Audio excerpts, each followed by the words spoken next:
Twelfth class नज़दीक बहुत आपका एग्ज़ाम होने वाला है।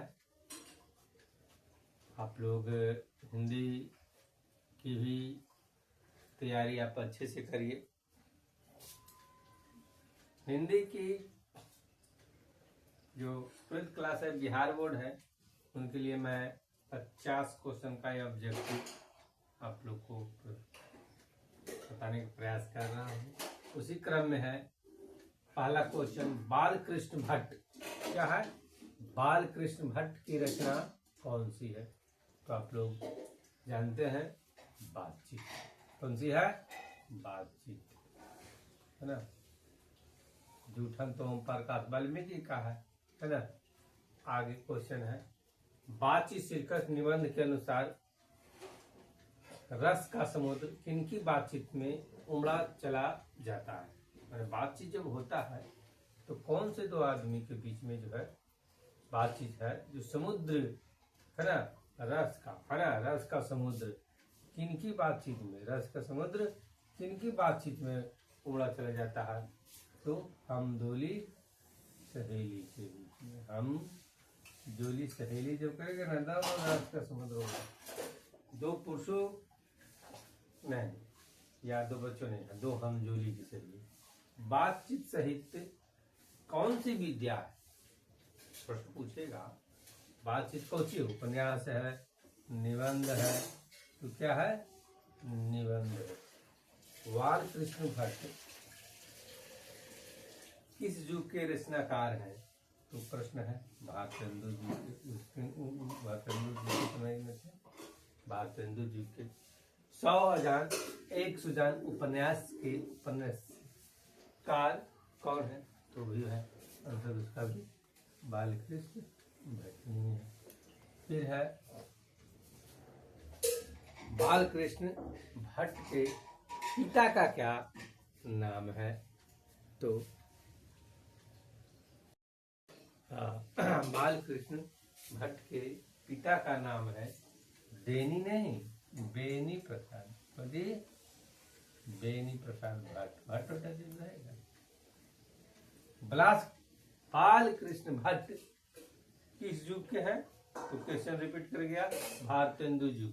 कौन युग के? भारतेंदु युग के रचनाकार है। दमयंती स्वयंवर किस लेखक की रचना है? तो बालकृष्ण भट्ट की। बालकृष्ण भट्ट है जो निबंध में ही आप बहुत आगे बढ़ गए थे और 1000 से ज्यादा निबंध लिख डाले थे। बालकृष्ण भट्ट।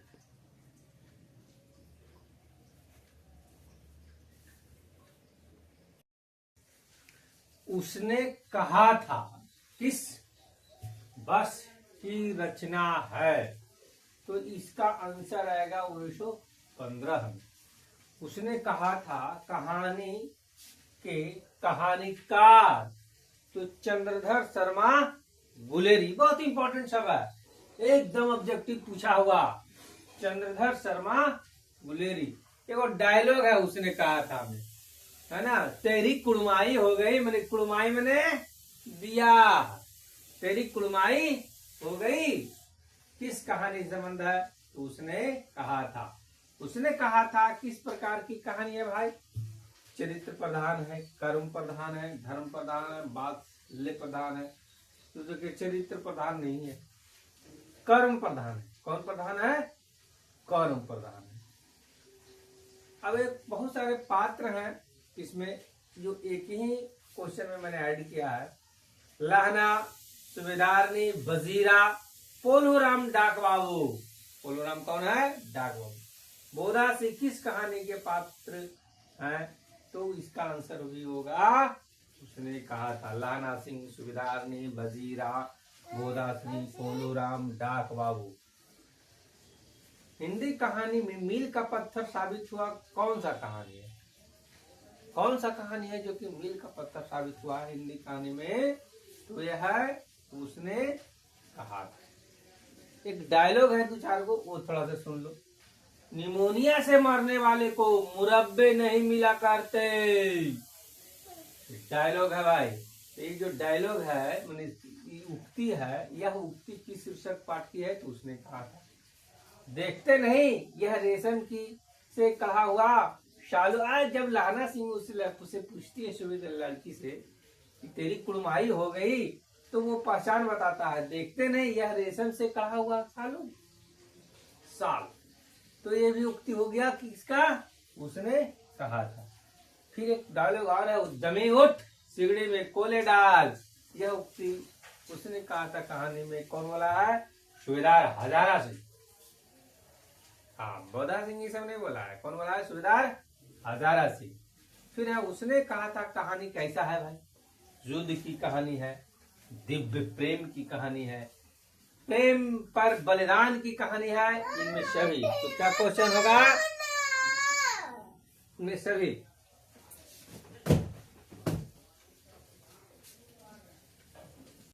हाँ, आप लोग 12th क्लास में बहुत नजदीक जब मैं आप क्वेश्चन पर ध्यान दीजिए। हिंदी क्वेश्चन, हिंदी का एक कुछ ऑब्जेक्टिव है जो पूछा हुआ है, उसको मैं प्रयास कर रहा हूँ। जयप्रकाश नारायण के अनुसार सदानंद जी किस प्रेस के मालिक थे? किस प्रेस के? कौन है भाई? तो सदानंद जी ये है फ्री प्रेस के। कौन प्रेस के? नहीं बंगाल गजट के हैं, नहीं हिंदी प्रदीप के हैं, दीनमान के नहीं। कौन प्रेस के हैं? प्रेस के। किनके अनुसार? जयप्रकाश नारायण। जयप्रकाश नारायण का पुकारू नाम क्या था? जयप्रकाश नारायण का बहुत क्वेश्चन बार बार पूछा गया है भाई। जयप्रकाश नारायण का पुकारू नाम क्या है? क्या बोलिए? बबुआ जगन नारायण बाउल। क्या? बाउल। Very important. बहुत लोग मार देंगे बबुआ, है ना? नारायण है उनके नाम के पीछे में, तो सोचेंगे नारायण, नहीं, बाउल। जयप्रकाश नारायण छात्र आंदोलन का नेतृत्व कब किए थे? तो 74 में किए। 1974 में किए। जयप्रकाश नारायण मार्क्सवादी कब बने भाई? तो 1924 में। कब? 1924 में। आंदोलन के 74 में और 1924 में ही मार्क्सवादी भी बने। बहुत खतरनाक है। 1924 और 74 में किए छात्र आंदोलन 80 वर्ष की उम्र में। हाँ। संपूर्ण क्रांति का नारा किसने दिया? संपूर्ण क्रांति का नारा किसने दिया? तो कौन चीज? जयप्रकाश नारायण। दिनकर उनकर मात मार दिया। जयप्रकाश नारायण, है ना? शिक्षा प्राप्ति, शिक्षा प्राप्ति के लिए, शिक्षा प्राप्ति के लिए अमेरिका कौन गए? बहुत सारा गए होंगे, लेकिन जो 4 क्वेश्चन है, बालकृष्ण भाट है, चंद्रदास धर्मा गुलेरी है, जयप्रकाश नारायण है, रामधारी सिंह दिनकर है। ये 4 चॉइस है।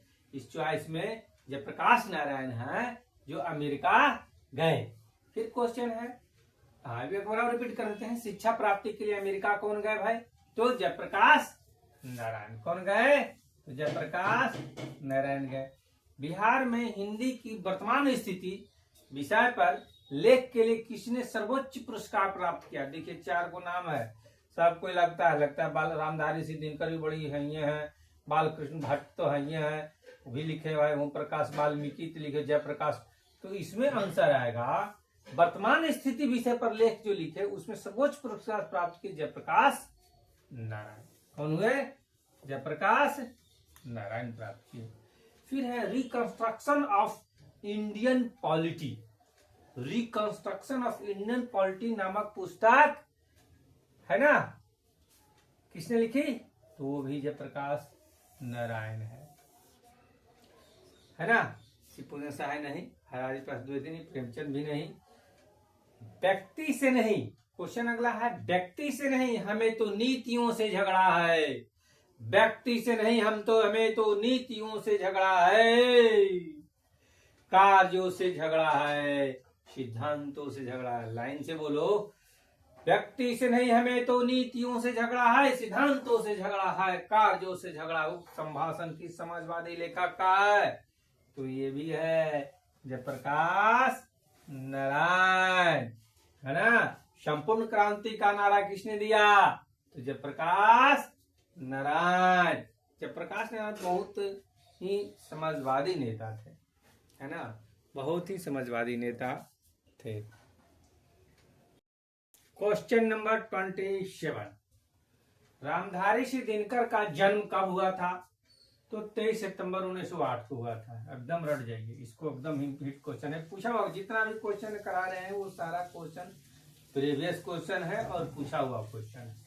एकदम याद करने में, याद करिए नहीं, सिर्फ सुनिए। मेरी वीडियो है उसको अगर लगातार 1-2 बार सुन लेते हैं तो आपको याद हो जाएगा, ये मेरा अनुमान है। रामधारी सिंह दिनकर की पहली कविता कब प्रकाशित हुई? तो 1925 में। कब हुआ? 1925 में। अब है क्वेश्चन, रामधारी सिंह दिनकर की पहली कविता पुस्तक प्रबंध जब प्रकाशित हुआ तो उनका उम्र क्या था? 21 वर्ष था जी, वेरी इंपॉर्टेंट। 21 वर्ष। कितना वर्ष? 21 वर्ष।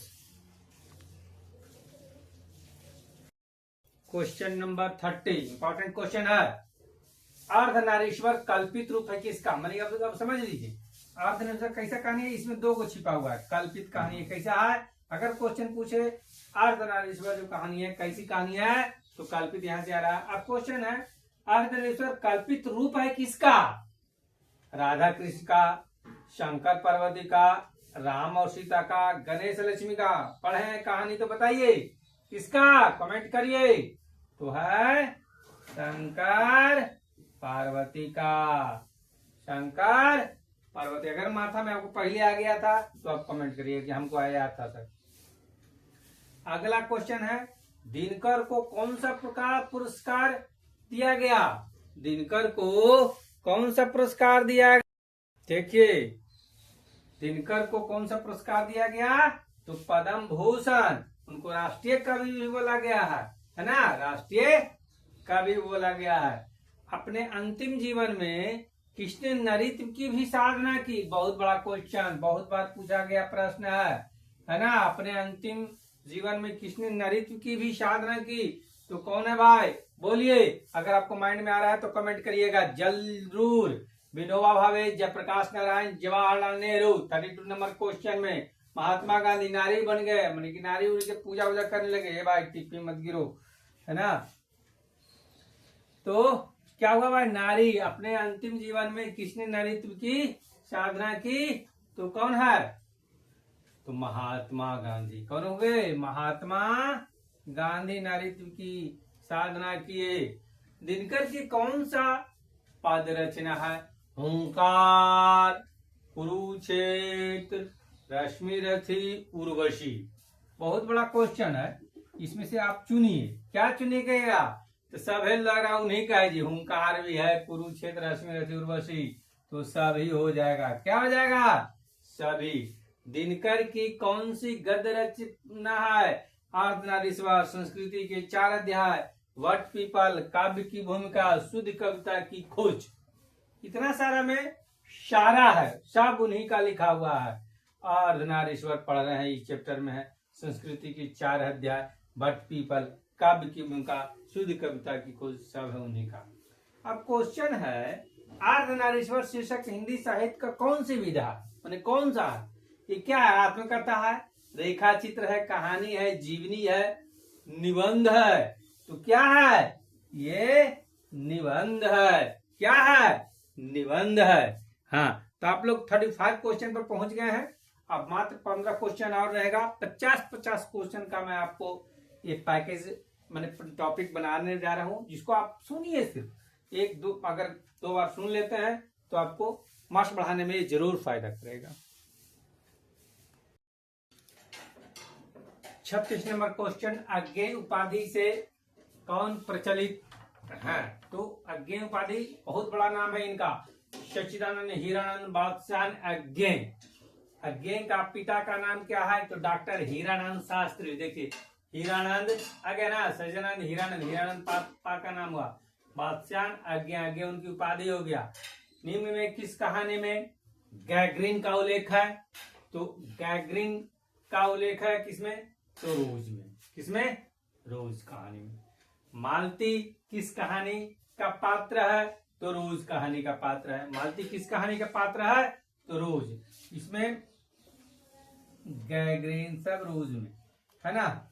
मालती के पति का नाम क्या है? तो मालती का पात्र का नाम महेश्वर। क्या है? महेश्वर। रोज कहानी के नायिका कौन है? तो मालती है। कौन है? मालती। हमरो घरे में एगो मालती है, नाम है मालती। रोज कहानी के नायिका कौन है? मालती है। मालती के बच्चे का नाम क्या है? टिट्टी, सिट्टी, किट्टी, चिंटी, यही नाम ना रहता है, तो है टिट्टी। अज्ञे जी ने नियमित लेखन कब शुरू किया? अज्ञे जी ने नियमित लेखक कब शुरू किया? तो 1918 के बाद। 1918 के बाद। मालती मिट्टी के बर्तन गर्म पानी से क्यों धो रही थी भाई? तो खाना बनाने के लिए, पानी पीने के लिए, पानी रखने के लिए नहीं, दही जमावेला। कहला दही जमावेला। कहला दही जमावेला। हाँ, दही जमावेला। कहला। हाँ, देखिए आगे जी नियमित लेखन कब शुरू किए? इसमें 2 बार लिखा हुआ है, ये नहीं है ना। मान लीजिए 28 है, तो ये 1930 कब होगा? 1930। इसमें सुधारिए। अज्ञे जी ने नियमित लेखन कब शुरू किए? तो 1930। मालती मिट्टी के बर्तन गर्म पानी से क्यों धो रही थी? मालती मिट्टी के बर्तन गर्म पानी से धो रही थी दही जमाने के लिए। बचपन में ये कौन नाटक लिखा है ना? इंद्र सभा। कौन सी लिखे? इंद्र सभा। बहुत इंपॉर्टेंट क्वेश्चन। इंद्र सभा। भरत सभा नहीं, जनसभा नहीं, ब्रज भाषा नहीं, इंद्र सभा। दूसरा सप्तक का प्रकाश कब हुआ? तो 1951 में। कब हुआ? 1951 में हुआ। भगत सिंह को फांसी कब दिया गया? 23 मार्च 1931 को। एकदम रट जाना।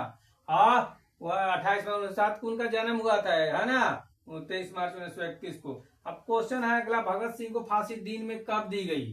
तो दिन में दिया गया 7:33 पर। क्वेश्चन है 7 सुबह 7 बजे 12 बजे रात के दिन में। देखो ऐसे नियमित रूप से सुबह होना चाहिए था 7-7:30 बजे, लेकिन उनको दे दिया गया शाम में 7:30 बजे, जल्दी जल्दी में 7:33। बहुत बड़ा प्रश्न है ना।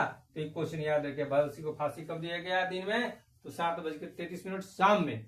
भगत सिंह द्वारा रचित लेख एक पत्र है ना, शीर्षक पाठ क्या है? तो ऐतिहासिक पत्र है ये, संस्मरण नहीं है, कहानी नहीं है, कविता नहीं है ये।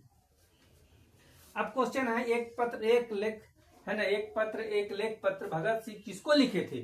तो ये क्वेश्चन है गुरु सुखदेव को लिखे थे। किसको लिखे थे? सुखदेव को लिखे थे। राजगुरु को नहीं, बिस्मिल को नहीं, अशफाकुल्ला खान को नहीं। ये सब क्रांतिकारी हैं, है ना। भगत सिंह ये सब क्रांतिकारी हैं, है ना। तो भगत सिंह किसको पत्र लिखे थे? एक पत्र एक लेख, तो सुखदेव को लिखे थे। इस तरह आपको ये 50 क्वेश्चन है, महत्वपूर्ण है। इसको 1-2 बार सुनिए। 1-2 बार सुनेंगे तो आपको निश्चित लाभ होगा, निश्चित लाभ होगा, आपको जरूर फायदा मिलेगा। धन्यवाद, धन्यवाद।